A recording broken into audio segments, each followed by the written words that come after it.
I'd like to ask a few questions to you, gentlemen, to cut your teeth on. And I think it's going to be difficult for some people in the audience, and possibly even for us, because we're talking about something which happened many, many years ago.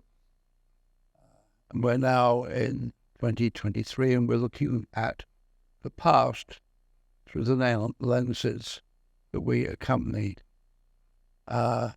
today. But let me start by trying to take you back to that particular era.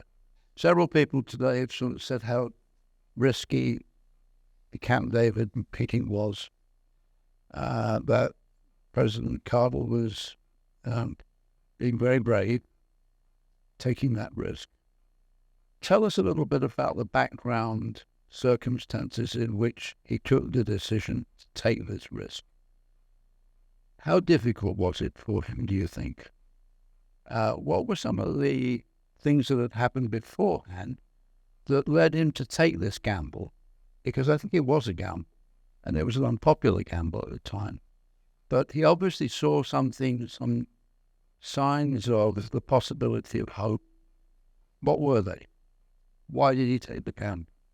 Well, the context, of course, begins before the Carter administration. There had been a war in 1973, followed by shuttle diplomacy by Henry Kissinger that produced 3 disengagement agreements.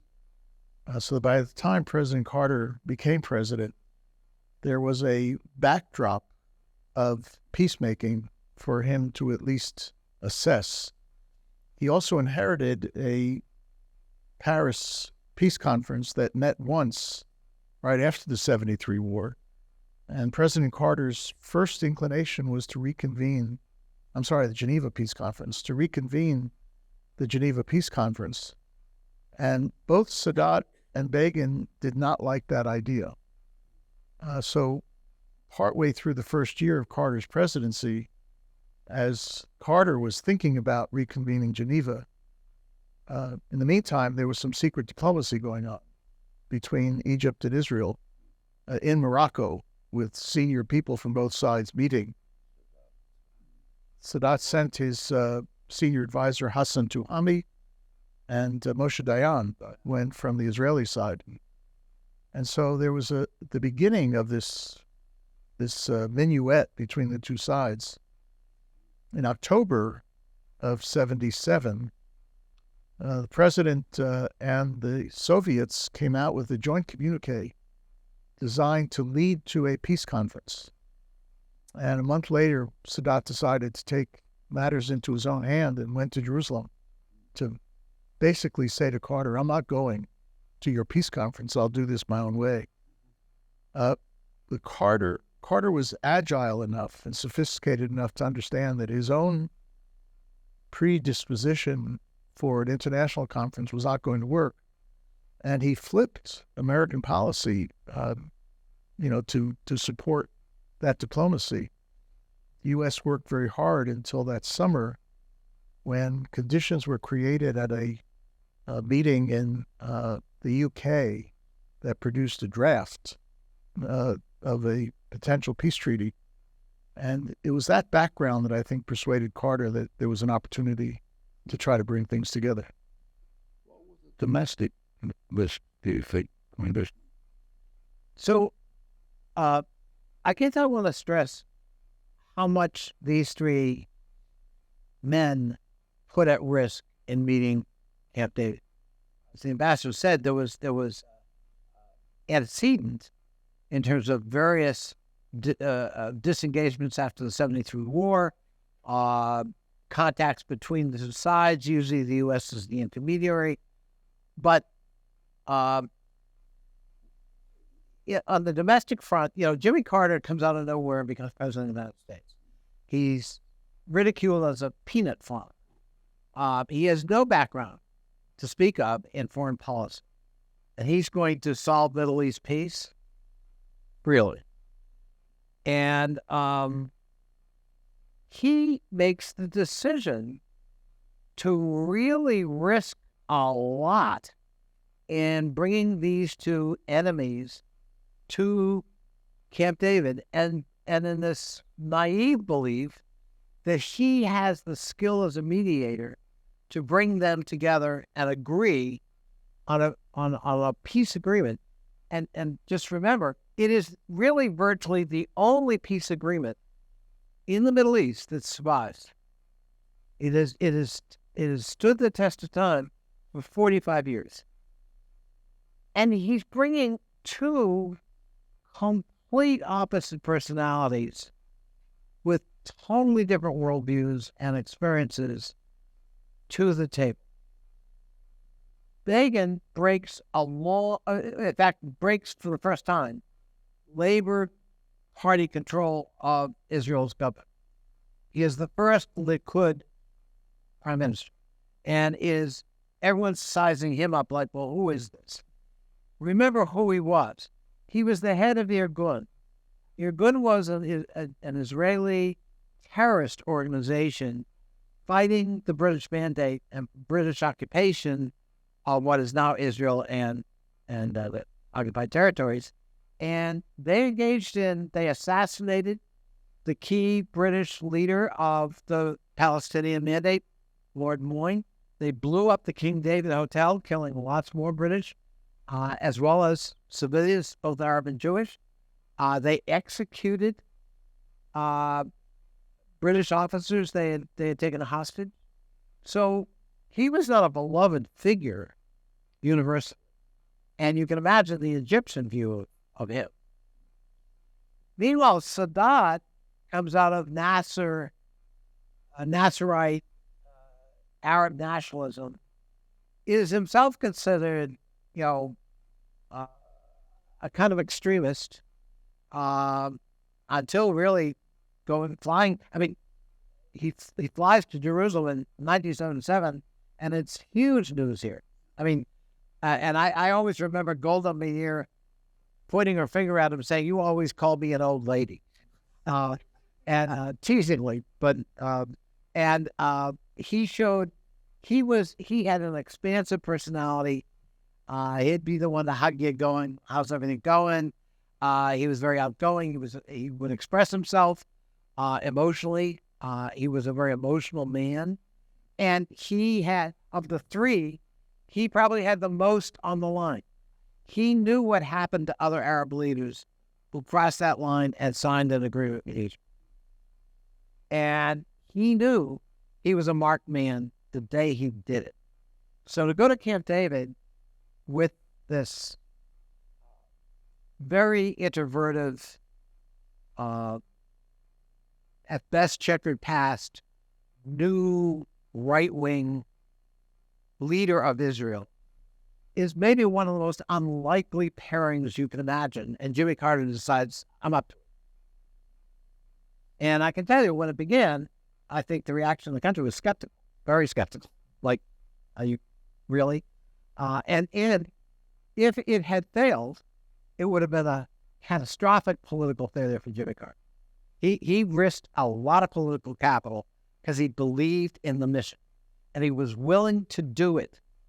And I think, I've always thought Carter's presidency was very underestimated, but this was an act of political courage that really is something to be remembered. And it produced a sustainable, peaceful relationship, not always pretty, not always easy, between Egypt and Israel, that really has served enormous purposes for the good in the region.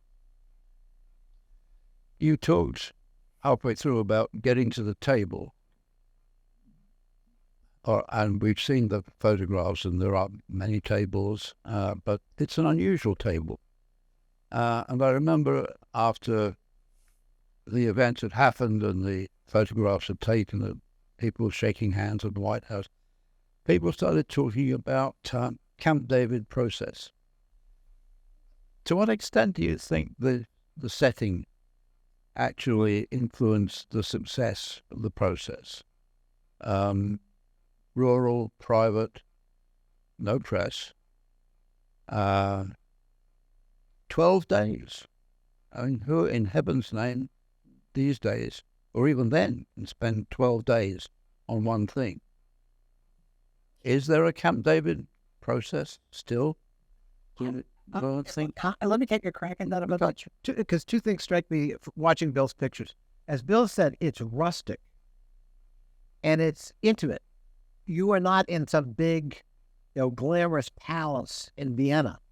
You're at this, rustic cabin up in the woods with a real sense of isolation, which I think served Jimmy Carter's purpose.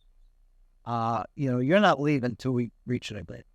And there were several times either Begin or Sadat packed their bags and they were leaving the next day.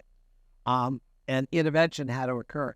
The other thing Bill showed us was at one point, Carter felt they all needed a break, but to a purpose.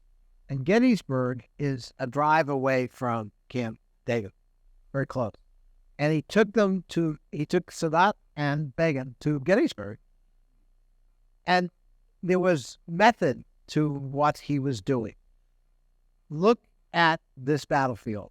Look at how fellow countrymen slaughtered each other. In the largest, it was a 3-day battle, the largest death toll of any battle in the Civil War. By the way, a war that cost 650,000 lives at least. Huge percent of the male population in America at the time. And so there was a metaphor going on here. That's what we're all about, preventing this from happening again, whether it be here or in your neighborhood. And there was a certain genius to doing that. And it did have an impact on the parties and got them back to a more productive state. I think the congressman's right. The venue was important. It was isolated. Very few aides and assistants were permitted to join the principals. But what really makes Camp David is the fact that the three leaders were determined to at least try to make peace. And if you want an example where Camp David as a venue might have worked, go to the second Camp David in the year 2000 when it didn't work, because you may have had an American leader who was intent upon making progress, but you didn't have an Israeli and Palestinian leader as determined. So you needed that mix of isolation, venue. I think the importance of trying to build some trust between them in an off-campus activity. You heard Bill say that the two leaders actually almost never spoke to each other. Their relationship by the time they got to Camp David was quite sour. And much of the hard work was done between President Carter and the senior aides on the two sides, Aharon Barak on the Israeli side and Osama El-Baz, the kind of national security advisor on the Egyptian side. But still, those leaders had to make those decisions. I'd add one other point, which I referred to earlier.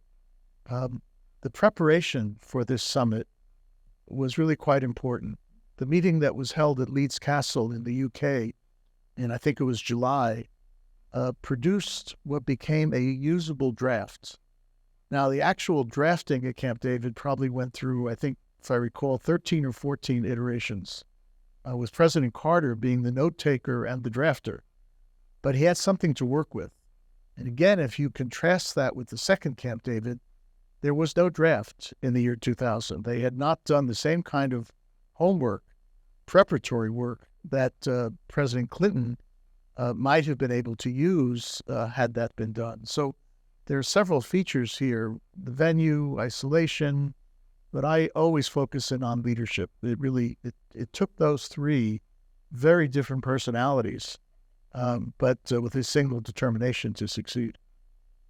One of Carter's weaknesses as president, what he was criticized for, was he was a micromanager. Right down to who got to use the White House tennis court.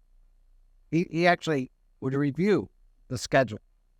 But his micromanaging probably served good purpose at Camp David, because he paid attention to the little things that mattered to Sadat and mattered to Begin. Diet, exercise, health conditions, what kind of menu and food we might have, who smoked what or didn't, and he paid attention to the dress. I mean, he was someone, he wasn't just going to sign something blindly. He was going to read it, and he was going to edit it. And so that micromanaging, that level of attention to detail, in the case of Camp David, I think served us well. And as the ambassador said, unfortunately, was absent in the year 2000. And by the way, I would argue, I don't know if you'd agree, in 2000, actually, it would have been easier, given the personalities, to come over. Rabin was motivated, and up until the very end, Arafat was too. I mean, Barak, excuse me. And so was the Palestinian leader, but ultimately he choked. And so I think it was more fertile ground in 2000 than it actually was in 78. But shuffle diplomacy. I mean, the picture outside the house of Camp David is that they're all sitting there and they're talking to each other and they're eating. But they're separate. And Carter's actually shuttling between the two. And he brings that up as well. We talk a lot about in the field, people being natural mediators. Do you think, how did Carter learn to do that sort of thing? Or did he wing it? And did he hit upon a method of actually getting the two people to talk to each other through him? If I may start, there's no single model for the process of negotiations. And modalities very often take up more time than substance. At Camp David, that was not the case. President Carter brought them there, and then he created the modalities. At first, I think he assumed that much of the negotiation would take place at a lower level, and then the three leaders would convene and try to bridge differences. But he understood right away that that was not going to work, because the two leaders, Begin and Sadat, really didn't want to be in the same room together. And so Carter had to kind of reorient his diplomacy. Carter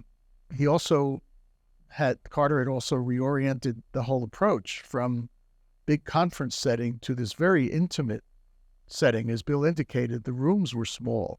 So once you got into those rooms, you were face to face with the other side. I would just share a vignette from a different experience.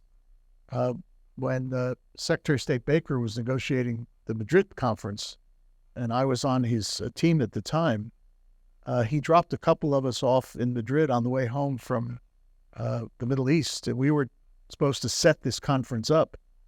And our only instruction from the secretary was, you decide what to do and you tell the parties. Now, when you talk to diplomats, that is anathema. We have to negotiate the shape of the table. We have to negotiate how many minutes we're going to speak, who speaks first, who walks in the door first. Our instructions were just to do it. And in fact, the secretary had instructed us to wear jeans and a sweater when we were doing this, to indicate that we were not negotiating. So the modalities really become quite specific to the occasion. And one of Carter's geniuses was that he figured it out. He had watched the two sides negotiate for the previous 6 or 7 months. They had made some progress, but there had also been some very serious setbacks. At one point, the Egyptian foreign minister walked out of a meeting with Prime Minister Begin, believing that he had been insulted by the Prime Minister.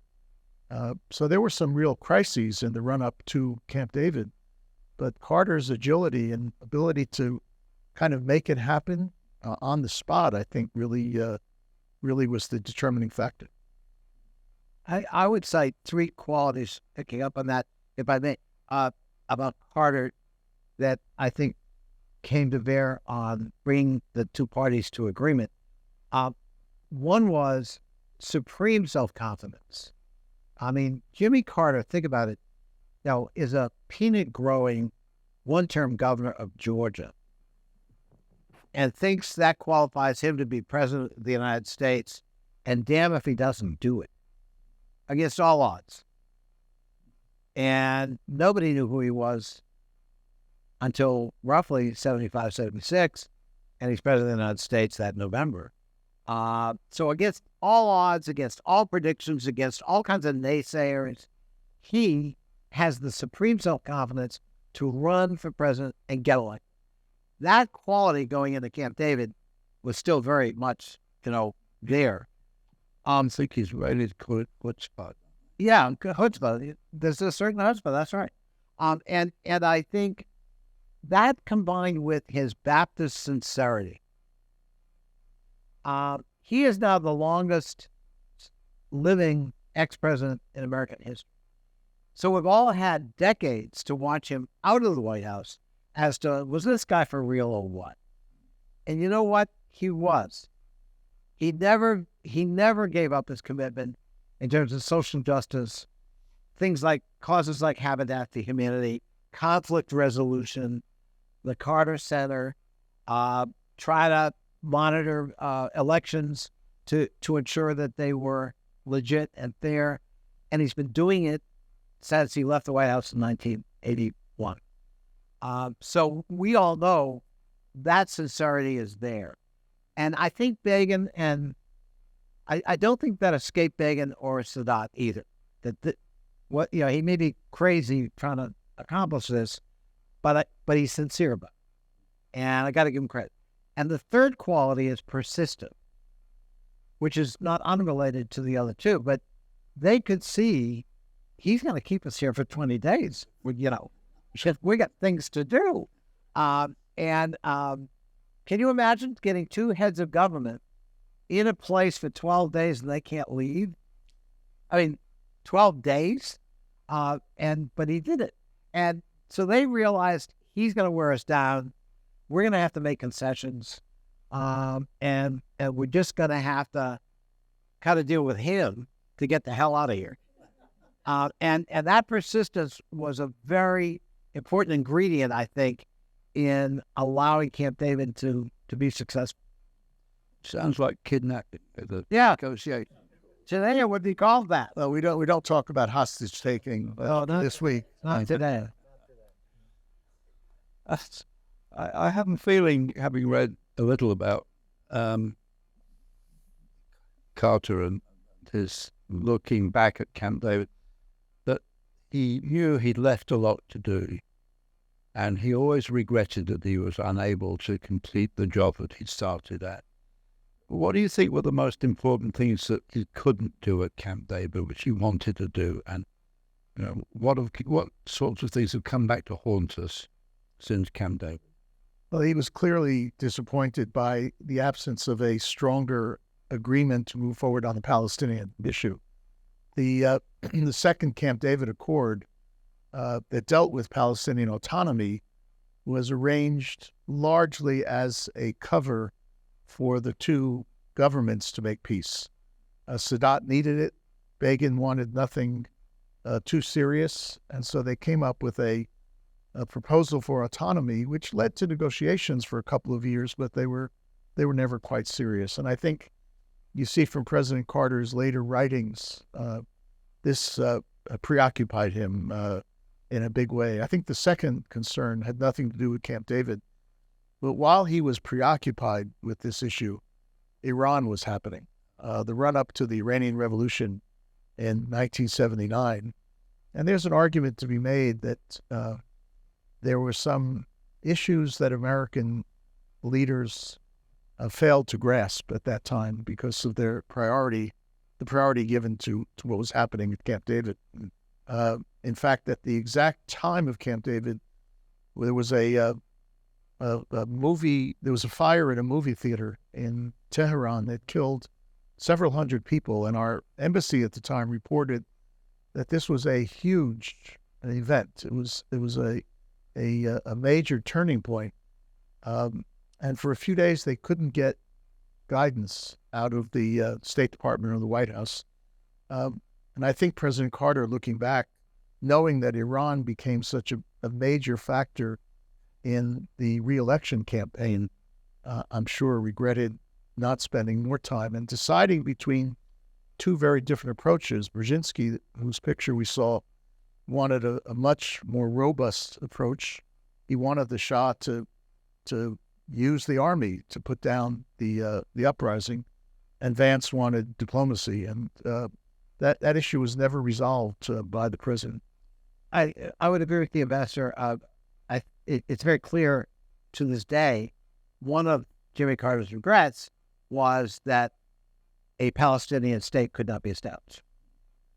And in subsequent years, as the Israelis built more illegal settlements in the occupied territory of West Bank, he opposed those and spoke out about that, and in violation of international law. And it has actually spoken out against, one can call it retrenchment by the Netanyahu government on judicial review and issues like that. So he's been a champion of human rights, and I think has been fairly consistent, including with respect to Israel. I think he believed the work was only half done, or maybe even less than half done, with the Camp David Accord. We still need a permanent solution to the question of the future of the Palestinian people. And that did not happen, and hasn't happened to this day. And he always regretted it. Yeah. I'm going to pick up on the second point the ambassador made about Iran. In my view, the unraveling of the Shah's regime had its roots directly in the Nixon presidency. Nixon and Kissinger broke with a bipartisan American policy going back to post-World War II that basically pressed the Shah for internal reforms, especially land use reforms in Iran, and limited his purchases of weapons from our armory because they were afraid that he had this megalomania and wanted to be the head of the Persian Gulf and the keeper of everything in the Persian Gulf, and that by going on a spending spree in terms of weapons, it was diverting resources that should have been invested in democratizing the economy in Iran, empowering people. So Nixon and Kissinger break with that, and they say, we see Kissinger brings his academic view of the world to bear in Iran, and the Shah is going to be the policeman, our surrogate policeman in the Persian Gulf. And in order to do that, of course, he's going to be armed. And so we're going to open all of the American arsenal that's non-nuclear to the Shah. And the Shah goes on a spending spree that had some clear influence in the oil price spikes after the 73 war, because the Shah has to pay now all this stuff. And he's not going to do it with oil at, $8 or $9 a barrel. And that destabilized the Shah's regime. The second part of it was that sort of the deal we had, and this went through multiple administrations, as the Shah got more, perceived to be powerful, and more megalomaniacal, and more despotic, he insisted that the United States Embassy curtail contact with political opposition. So not only did the Shah prohibit political space in his own country, which is always dangerous, but he limited our ability to even ferret out possible political space. And when that happens, you create a binary situation. And that binary situation was the Shah or Khomeini. And the Shah was considered so despotic, little did people know what was to follow. That choice was easy for the Iranian people at the time. And our feelers in the Iranian community in terms of what was really going on, remarkably, were very limited. Even though we were training the military, we had corporations all over the place in Iran. We were making investments everywhere. We were hiring lots of Iranian nationals in Iran to work for U.S. companies. But the intelligence actually coming into our embassy was very limited, by design, at the insistence of the Shah.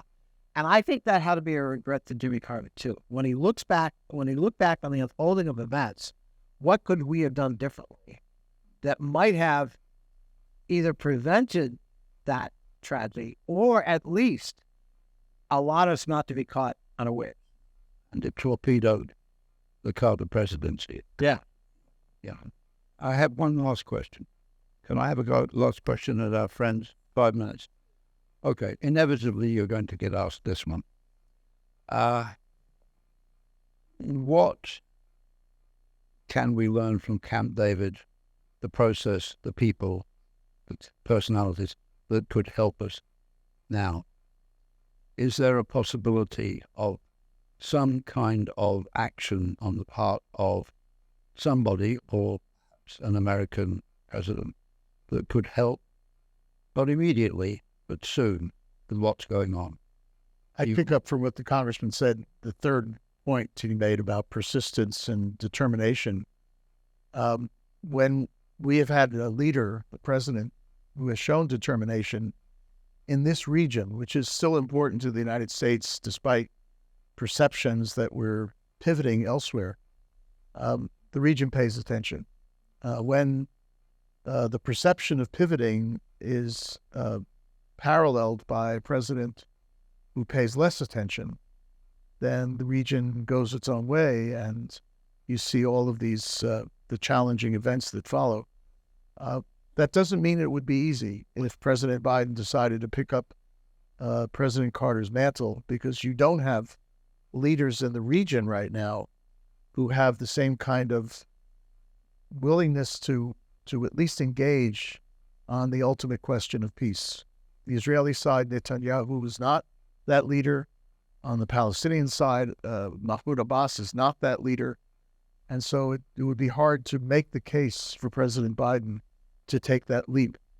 But I think over this past week and a half, after the horror of what happened on October 7th, President Biden has shown a kind of determination that has gotten people's attention in the region. And the question now is going to be, what does he do with the capital that he's accrued as a result of this of his policies? The fact that Secretary Blinken is out there and has not come home right away, doing his own little shuttle, I think is a good sign for what goes ahead. And frankly, at this point, we need any little signs of optimism, but that's one of them, I think. Congressman? I agree with the ambassador fully. I think one of the lessons of Camp David is, at the end of the day, there's no substitute for the personal investment in diplomacy.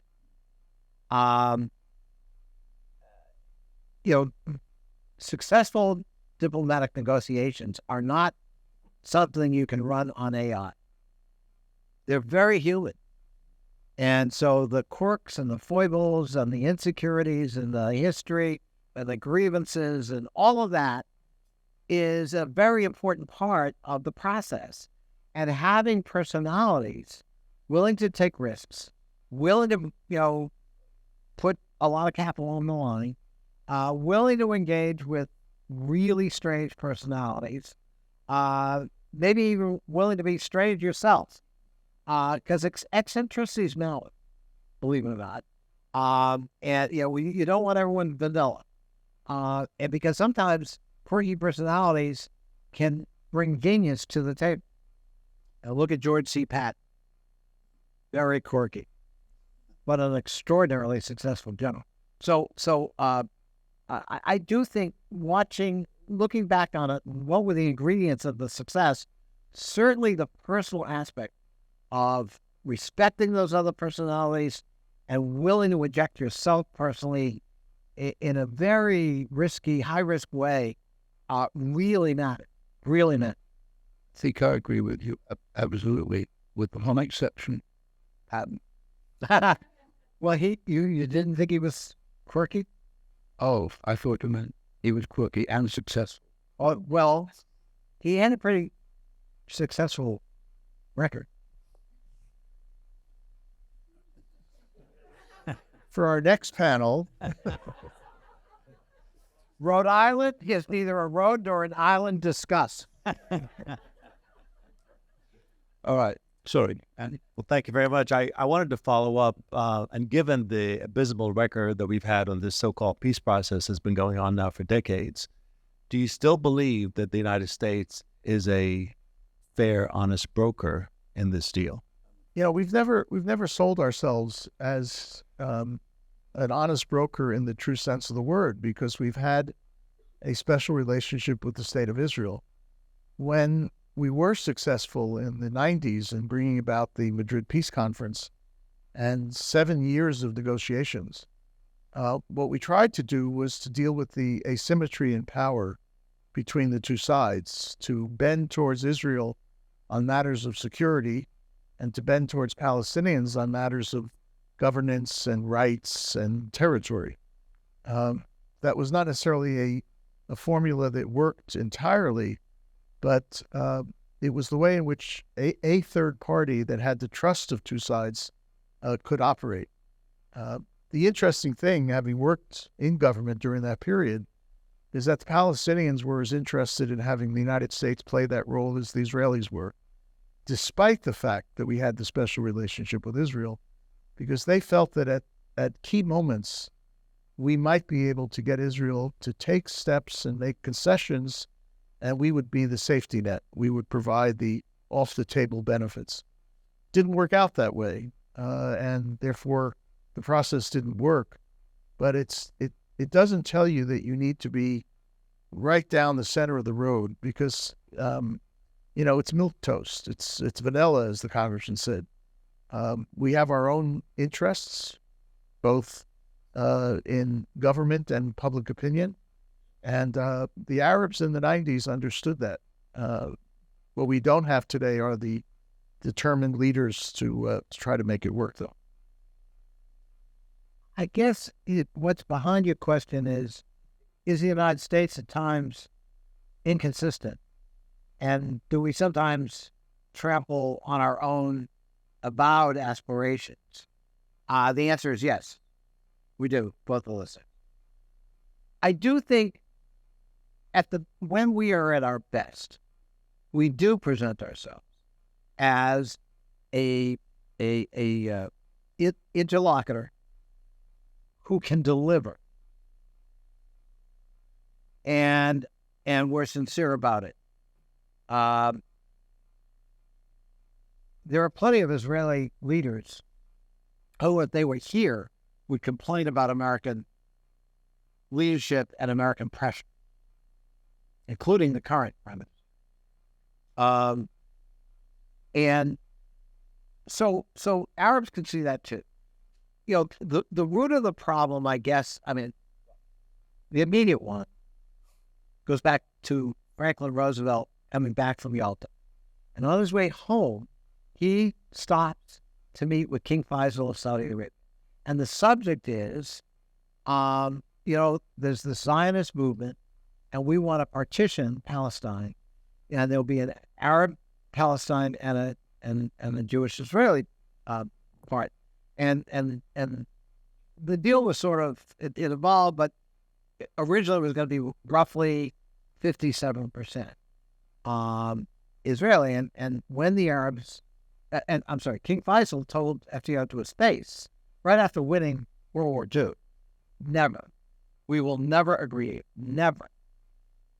So don't even think about it, we will accept it. And there was no sweet talking King Faisal. That was sort of a pretty clear sign to the United States that we were headed for rough waters over the sub before partition even began. And Truman, who succeeds Roosevelt, right? He kind of jumps the gun. He's influenced by personal experience and a former business partner who's Jewish, who really believes in the Zionist cause and provides very early recognition right away of the new state of Israel.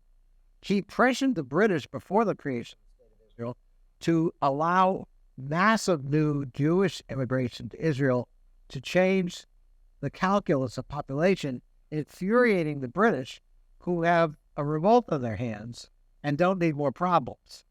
And they're furious that Truman just disregards their concerns.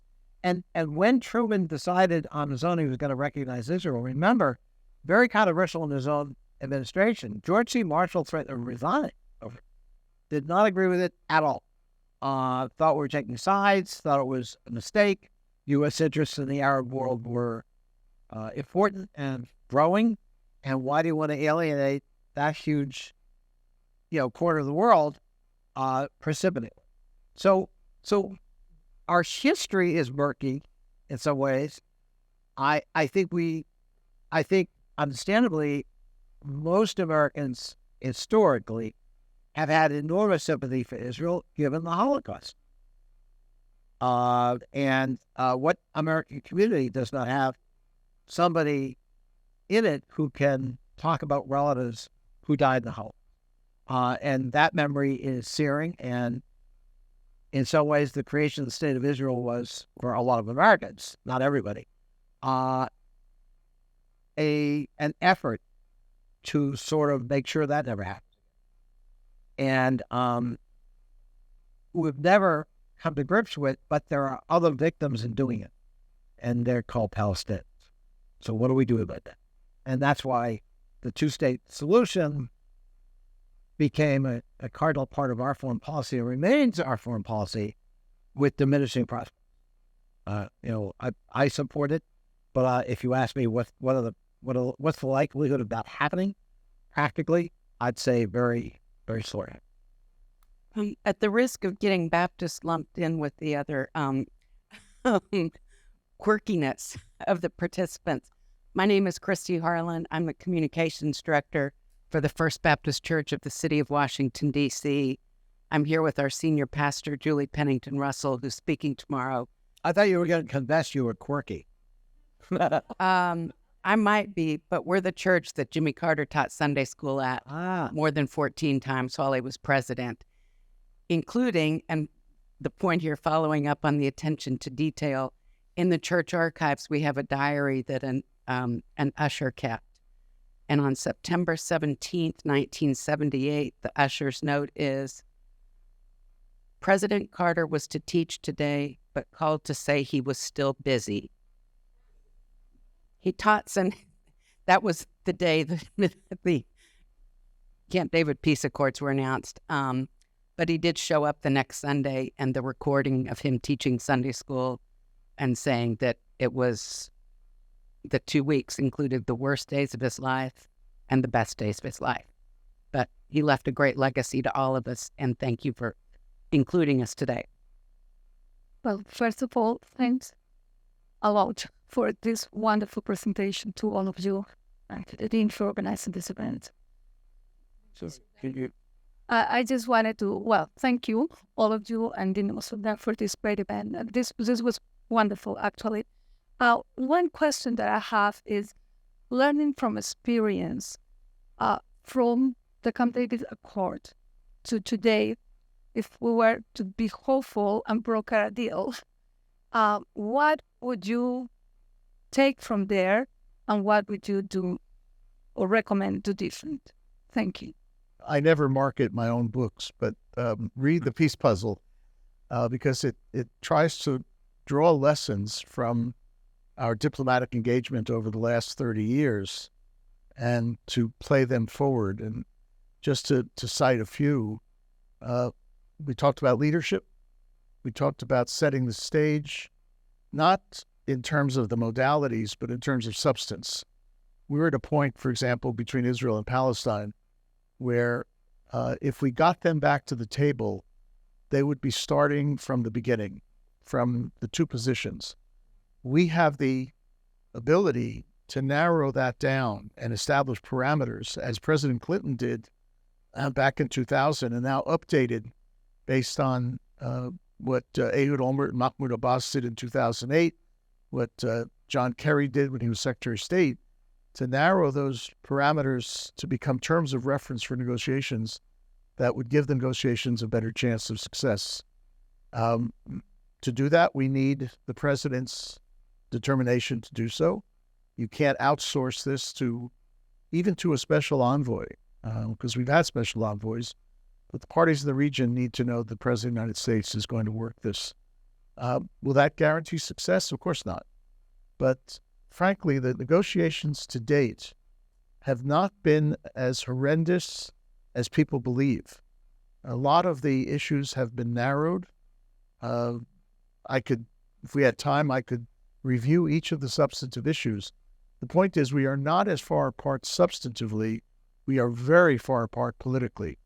And that's where the United States role can come in to maybe narrow the political gap a little bit and get back to that substance where the bridges may be possible to reach an agreement. I would agree with that. In a reverse way, the current tragedy in Israel and in Gaza actually might help on that political part, because Netanyahu is definitely going to find himself under serious questioning about his leadership, the role of intelligence and the military in anticipating or not anticipating Hamas's incursion. And so that I wish it weren't done that way, but in circumscribing some of his political power, it gives us an opening diplomatically maybe to revisit some of the issues we're talking about. The other thing I would say, going back to your question about the United States, I will say this, as a foreign policy person, not as a partisan Democrat Congress. I do think Trump did incalculable damage in 4 years because he took chess pieces off the playing field. Moving the embassy to Tel Aviv ought to have that a topic of conversation in the context of peace negotiations. Recognizing the Golan Heights as part of Israel, same thing. Giving a green light to more settlements is just creating more difficulties in terms of ultimately trying to figure out the contours of a Palestinian state in the West. And frankly, advertise that we're with Israel 100%. We don't care about you people. Is to do terrible damage to any credibility we would have at that time of being an honest broker. And why do you want to do that as America? That's giving away leverage. It's giving away, frankly, power and influence that is desperately needed in the region. There's no one else other than us. So warts and all, we're it. We need a credible America at that table if we're ever going to reach some kind of long-lasting, peaceful settlement. And so I just think Trump is to be faulted. I know it was championed by some people, but the damage it did to the prospects of peace negotiations, handicapping our diplomatic cadre in trying to reach something that makes sense and works and ends the violence, cannot be overstated. Gentlemen, thank you very much. Thank you.